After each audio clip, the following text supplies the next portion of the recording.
മലയാള സിനിമയിലെ പ്രമുഖ നടനും സംവിധായകനുമായ സലീം കുമാറിനെ സ്വകാര്യ ആശുപത്രിയിൽ പ്രവേശിപ്പിച്ചു. കൊച്ചിയിലെ അമൃത ആശുപത്രിയിൽ തീവ്രപരിചരണ വിഭാഗത്തിൽ ചികിത്സയിലാണ് ഇപ്പോൾ താരം. നടന്റെ ആരോഗ്യനില ഗുരുതരമാണ് എന്നാണ് പുറത്തുവരുന്ന വിവരം. നിലവിൽ അദ്ദേഹത്തെ വെന്റിലേറ്റർ സഹായത്തോടെയാണ് ചികിത്സിച്ചു വരുന്നത് എന്നാണ് പ്രാഥമികമായിട്ടുള്ള റിപ്പോർട്ടുകൾ. ഡോക്ടർമാരുടെ പ്രത്യേക നിരീക്ഷണത്തിൽ ചികിത്സ തുടരുകയാണ് ഇപ്പോൾ.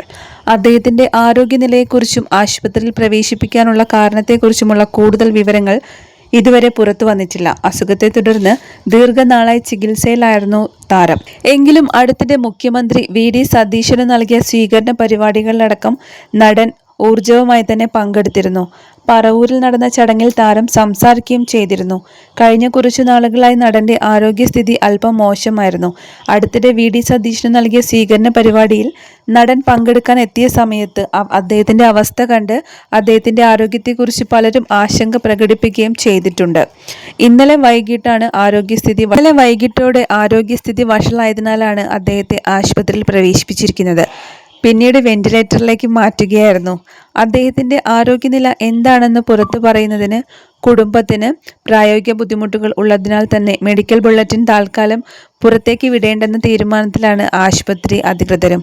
വരും മണിക്കൂറുകൾ പ്രിയ താരത്തിന്റെ ആരോഗ്യസ്ഥിതിയുമായി ബന്ധപ്പെട്ട വിവരങ്ങൾ പുറത്തു വന്നേക്കും.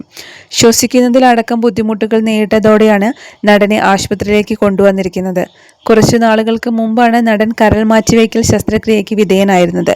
ആരോഗ്യപരമായ പ്രശ്നങ്ങൾ ഉണ്ടെങ്കിലും സലീം കുമാർ പൊതുവേദികളിൽ പ്രത്യക്ഷപ്പെടാറുണ്ട്. അതിനാൽ തന്നെ നടൻ ഗുരുതരാവസ്ഥയിലാണെന്ന് അറിഞ്ഞതോടെ പ്രാർത്ഥനയിലാണ് സിനിമാ പ്രേമികളും. അടുത്തിടെ മാതാ അമൃതാനന്ദമയിയെക്കുറിച്ച് നടൻ പറഞ്ഞ വാക്കുകൾ ശ്രദ്ധ നേടിയിരുന്നു. മാരകമായൊരു അസുഖം പിടിപെട്ടപ്പോൾ ഒരുപാട് സഹായിച്ച ബന്ധുക്കളടക്കം കൈയൊഴിഞ്ഞതെന്നും ഇരുട്ടത്ത് നിന്നിരുന്ന തന്നെയും കുടുംബത്തെയും വെളിച്ചത്തിലേക്ക് എത്തിച്ചത് അമൃതാനന്ദമയി ആണെന്നുമാണ് അന്ന് സലീം കുമാർ പറഞ്ഞത്. അമ്മയെ ഓരോ പ്രാവശ്യവും താൻ കാണാൻ വരുന്നത് എൻ്റെ ഡീസൽ തീരുമ്പോഴാണ്. അങ്ങനെ ഡീസൽ തീർന്നു നിൽക്കുമ്പോൾ നേരെ അമ്മയുടെ അടുത്ത് വരും. ഡീസൽ അടിച്ചിട്ട് ഞാൻ പോകും. വളരെയധികം മാനസിക വ്യഥ അനുഭവിക്കുമ്പോൾ അവിടെ ആയിരുന്നാലും ഞാൻ അമ്മയെ കാണാൻ വരും. തിരിച്ചു പോകുന്നത് വളരെയധികം മനസ്സ് നിറഞ്ഞ സന്തോഷത്തോടെയായിരുന്നു. സലീം കുമാർ ഇങ്ങനെ ഞെളിഞ്ഞു നിന്ന് പ്രസംഗിക്കാൻ ഒരേ ഒരു കാരണക്കാരിയുള്ളൂ, അത് അമ്മയാണ്. 3-4 വർഷങ്ങൾക്ക് മുമ്പ് ഞാനൊരു മാരക രോഗത്തിന് അടിമയായപ്പോൾ ഞാൻ ഒരുപാട് സഹായിച്ച ബന്ധുക്കൾ പോലും എന്നെ കൈയൊഴിഞ്ഞ സമയമുണ്ടായിരുന്നു. അന്ന് എനിക്ക് അമ്മയുമായി അത്ര ബന്ധമില്ല. ഡോക്ടർമാർ അമ്മയെ പോയെന്ന് കാണണമെന്ന് പറഞ്ഞു. എന്തെങ്കിലും സഹായത്തിന് വേണ്ടിയായിരുന്നു കാണാൻ പറഞ്ഞത്. ഇതുവരെ കാണാത്ത ഒരാളോട് എങ്ങനെയാണ് സഹായം ചോദിക്കുന്ന ബുദ്ധിമുട്ടായിരുന്നു എനിക്ക്. അങ്ങനെ ഞാൻ വന്ന് കണ്ടു. എന്താ മോനെ വന്നതെന്ന് ചോദിച്ചു. ധൈര്യമായിട്ട് പോയി ഓപ്പറേഷൻ ചെയ്യൂ മകനെ എന്നാണ് അന്ന് അമ്മ പറഞ്ഞത്.